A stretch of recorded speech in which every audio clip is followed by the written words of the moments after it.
All right, welcome into NFL Daily by Chat Sports. I'm Chase Senior. Hope all of you are having a fantastic Monday. We have some breaking NFL news to get to that impacts the Philadelphia Eagles, the New Orleans Saints, but also the 2022 NFL Draft and the 2023 NFL Draft. We're here to simplify all of this down for you because it's a little bit confusing as far as the timing and the compensation. But Adam Schefter of ESPN breaking the news just moments ago.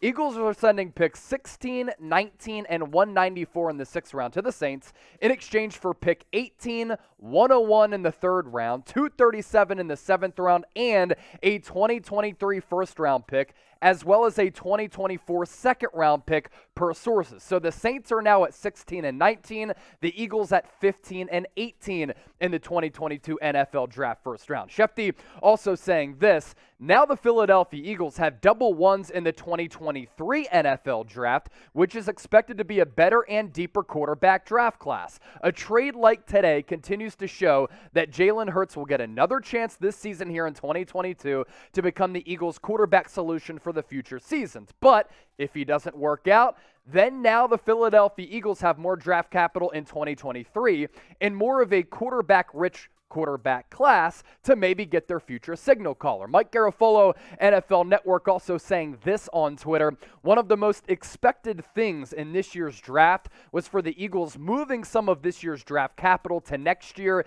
It has begun. Now, I'm not sure if there's something else that Philadelphia has planned, because we know that general manager Howie Roseman is very aggressive. Maybe that's something to keep an eye out for in the weeks leading up to the NFL Draft, which is slated for April 28th to the 30th in Las Vegas. So basically, this trade simplified, and I understand I've been saying a lot of words, but it requires a lot of words to bring you the information for this trade. The New Orleans Saints get more draft capital this year in 2022, whereas the Eagles get more flexibility and draft capital in 2023. But I think one of the more underrated aspects of this deal is Philadelphia getting a second-round pick in 2024, and in that range, you can get a pretty premier player as a starter or a quality backup right from the jump. As we continue to break this trade down between New Orleans and Philadelphia, Mickey Loomis, Howie Roseman, get into the comment section right now, Saints, Eagles fans, and give me your one-word reaction to this trade. And while you're down there,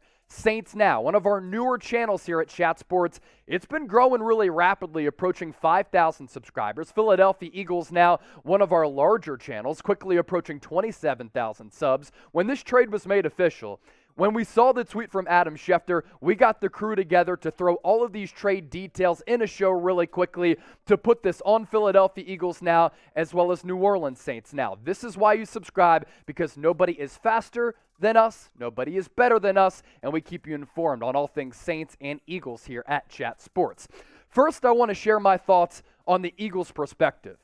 We're going to see if Jalen Hurts can be the long-term starter here in 2022. And this is another indication that Philadelphia is moving forward with Hurts as the starting quarterback this upcoming season. And hopefully they address wide receiver in the first round to try to surround him with some really good complementary pieces, in addition to Devontae Smith, in addition to Dallas Goedert, in addition to Miles Sanders, to see if he can be the long-term starting quarterback for Philadelphia. And if he doesn't pan out this year in Nick Sirianni's second year as head coach, then that 2023 draft class at the quarterback position is a lot better, in my opinion, and a lot deeper than this year's class, because this year we're looking at Malik Willis maybe being a top 5, top 10 pick, Kenny Pickett right in that range as well, and then Matt Corral might be the third best quarterback on the board, according to many draft experts out there. Those are just my opinions, though. But you take a look at the top 23 quarterbacks. Bryce Young coming off a miraculous season. I think he's going to be even better this upcoming year for Alabama.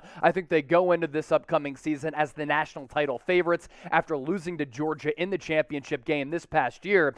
And I understand that Ohio State quarterbacks have not panned out usually in the National Football League, but C.J. Stroud, I like his arm. I like his confidence. He can let it rip on all three levels. I really like his pocket feel and pocket mobility. I think it's been an awesome move for C.J. Stroud and Bryce Young to throw to some of the wide receivers during their respective pro days as those guys prepare for the 2022 NFL Draft, because all they're doing is showcasing their talents in front of a bunch of NFL scouts for all organizations out there. Tyler Van Dyke, once he was able to step in for De'Aaron King, he surprised a lot of people with Miami. He is vaulting up draft boards for next year. We'll see what he's able to do in the first year for Mario Cristobal. Can Spencer Rattler finally find his footing? He goes to Oklahoma as the number one quarterback in that high school class a couple of years ago, was one of the few quarterbacks who didn't work out under Lincoln Riley. Jalen Hurts did. Spencer Rattler didn't. Could a change of scenery benefit him at South Carolina? Then Phil Jurkovec of Boston College, a really good player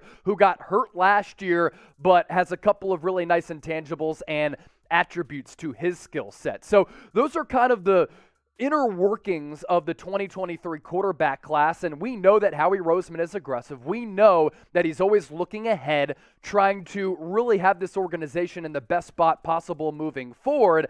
And if Jalen Hurts doesn't work out this year, then they have more ammunition to draft the quarterback in 2023. Before we get to the Saints side of this trade, is Jalen Hurts the Eagles' future? Philly, Bird Gang, stand up. Let me know in the comments section. Saints fans, if you like football, we want to hear from you as well. Type Y for yes or type N for no. From the Saints' perspective, this coming from Ian Rappaport, and these are really my thoughts. He sent this tweet out. I'm like, yo, are you inside my head, Rap Sheet? What's good? Rationale for the Saints, this trade gives them 3 picks in the top 50 this year, and hopefully that one next year is a back end. Rationale for the Eagles, they now don't have to pay 3 first fully guaranteed contracts. They get an extra one next year, either for a quarterback or to build around a quarterback, which is a good point there. And I also want to make this point be known.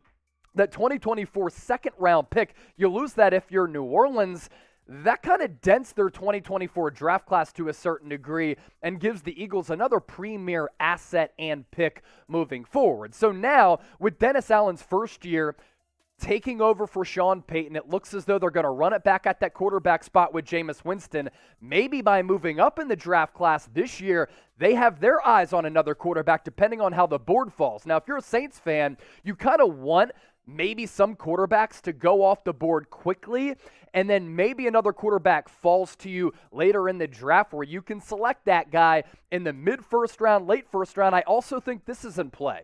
The Philadelphia Eagles back in 2016 had to trade up twice to number 2 to take Carson Wentz.